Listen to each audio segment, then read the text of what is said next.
কুবাস বিন আশিয়ামকে জিজ্ঞেস করা হয়েছিল একই প্রশ্ন, আপনি বড় না রসুল বড়? উনি কি জবাব দিয়েছেন জানেন?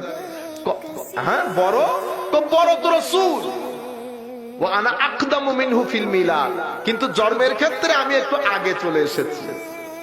তো আমাদের এখানে এই জিনিসগুলো, একদিকে ছেলেদের অশ্লীলতা, একদিকে ঈমান আকীদার ক্ষেত্রে বিভিন্ন ধরনের কথাবার্তা। এখন আপনি দেখেন, একজন আইসা বলতেছে মাযহাব নাই, একজন আইসা বলতেছে হাদিস নাই।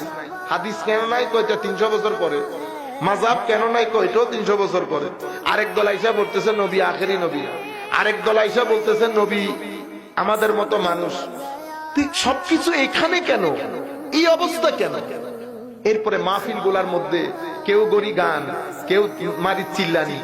এখন আবার নতুন কিছু শুরু হয়েছে, হেন কোন মায়ের ছেলে থাকলে আসেন আমার সাথে বসেন, কি 10 লাখ টাকা দিব, কেউ 1 কোটি টাকা দিতেছে। আমার মাঝে মধ্যে ইচ্ছা করে ফোন দিয়ে জিজ্ঞেস করতেছে ট্যাক্স কত দেন, ইনকাম ট্যাক্স কত দেন, এত টাকা আসেও বা কোত্থেকে?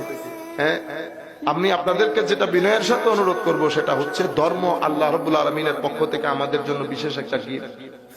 আপনারা নামাজ দোয়া করবেন নিজেদের জন্য, কারো জন্য না, নিজেদের জন্য নামাজ দোয়া করবেন, কোরআনের তিলাওয়াত করবেন।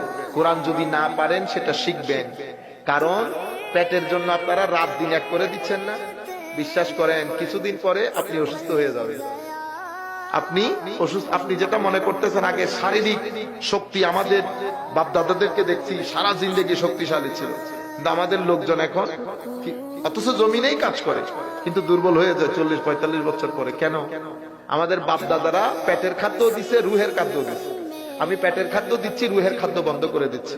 আমি একটা ধরে নিছি কি আমি গরিব শরীফ মানুষ। মনে রাখবেন, প্রশ্ন সবার জন্য সেম, মান রব্বুকা ওয়া মা দীনুকা ওয়া মান নবিয়্যুকা।